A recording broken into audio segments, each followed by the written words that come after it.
الصوص ده من ألذ الصوصات اللي ممكن تجربوها مع أي نوع من أنواع الباستا، البينك صوص أو الروز صوص. تعالوا أقول لكم عملته إزاي.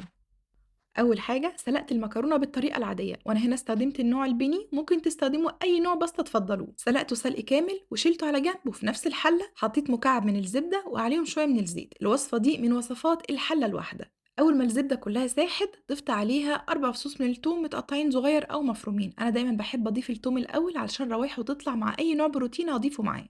قلبت التوم كويس كده مع الزبدة لغاية لما يدبل وياخد لون دهبي فاتح، مش عايزينه يتحرق علشان ما يمررش معانا الوصفة. هو اللون ده كده بيرفكت. ضفت عليه قطع الفراخ، وانا هنا استخدمت الوراك، تقدروا طبعا تستخدموا الصدور مفيش اي مشكلة. قطعتها قطع متوسطة علشان تستوي بسرعة. قلبتها كويس جدا مع التوم لغاية ما خدت كده كل الروايح الحلوة دي، وكمان غيرت لونها شوية.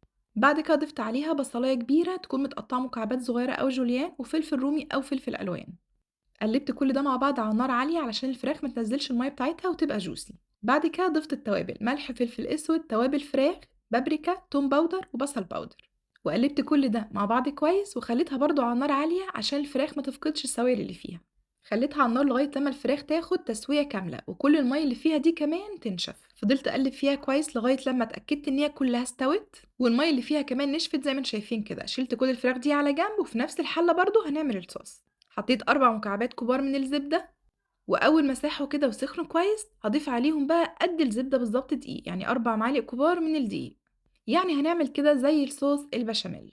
شوحت الدقيق كويس مع الزبدة لغاية لما خد اللون الذهبي وحسيت ان هو استوى خلاص وما بقاش معجن. ضفت عليه الحليب، وهنا استخدمت لتر تقريبا من الحليب.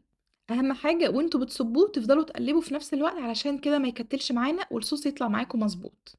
بعد كده ضفت عليه مكعب واحد من المرقة وكمّلت تقليب، وطبعًا المرقة دي علشان مملّحة فهنحط شوية صغيّرين من الملح والفلفل الأسود. قلّبت فيه بقى لغاية لمّا خَد القوام المضبوط وبقى مش تقيل خالص ومش خفيف. هنا بقى 3 معالق كبار من صلصة البيتزا أو صلصة المكرونة الجاهزة. الصلصة الجاهزة دي ميزتها إن هي بتكون فيها أعشاب ومنكهات بتودّي الصوص في حتّة تانية خالص. قلّبتهم مع بعض كويس، وطبعًا كل ما هنقلّب كل ما اللون كده هياخد اللون البينك الفاتح أو الروز. لو حسيتوا إن هو فاتح شوية ممكن تزوّدوا كمان معلقة من الصلصة. وأول ما تاخد غلوتين كده على النار هنضيف عليها على طول الفراخ. قلبتهم مع بعض كويس وخليتها بقى على نار هادية بالظبط كده تقريبا دقيقتين قبل ما اضيف المكرونة. الخطوة دي هتخلي الفراخ تاخد طعم الصوص كمان من جواها.